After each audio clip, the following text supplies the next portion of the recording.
Hello guys, my name is Miguel Cepero and I'm the creator of the Voxel farm engine.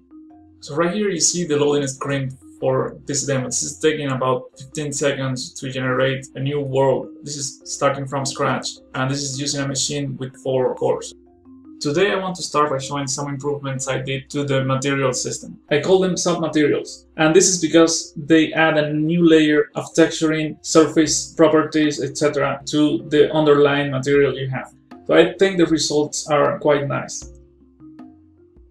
My next topic is something everyone perceives as one of the biggest problems for an engine like this. I'm talking about the level of detail switches. These have been very much in your face in almost every video I have posted from this engine. And this is when you see some shapes morphing into a more detailed version of the same shape as you approach them. This is not something we can avoid entirely. Today's hardware is not powerful enough for that, but you can still hide them better. Here I have walked straight into this tree for a while. Some of the LOD switches were visible, but now many of them went unnoticed. If you check out my earlier videos, you would see there is a rather large improvement here. Let's try the same with this other set of trees. You can still see some of the switches, but most of them now go unnoticed. These switches are triggered the same if you move away from objects. So right here, we're having several of them, and this time, as you can see, they're not that big anymore.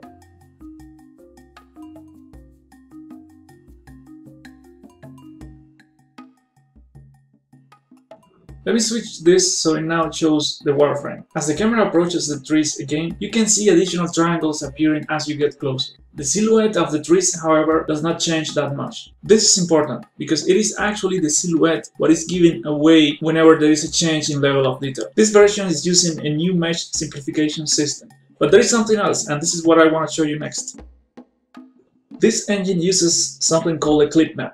A Clipmap is a way to represent a 3D scene using different levels of detail. It allows you to put more detail near the camera and then a lot less detail near the horizon. The trick is, because of the 3D perspective, distant features like a mountain, they will appear much smaller on screen. For this reason, the Clipmap produces a fairly constant amount of information for you to render the scene, and this is good. Now, the LOD switches that are so bothering us, they happen whenever the Clipmap reconfigures itself. At this point, the resolution for a more distant cell is increased, so depending on how much new information there is, you will see a change. So we get these fronts where all the level of detail changes happen. You can push these fronts away from the viewer. Any changes now will affect a much smaller number of pixels on screen. So I wrote a new Clipmap system that allows more flexibility on how large each area of detail can be. In this particular case, the area near the camera was expanded by 10 times compared to previous versions of this demo. This was only possible thanks to a lot of optimizations I did to the generation and rendering code. I think this is very promising.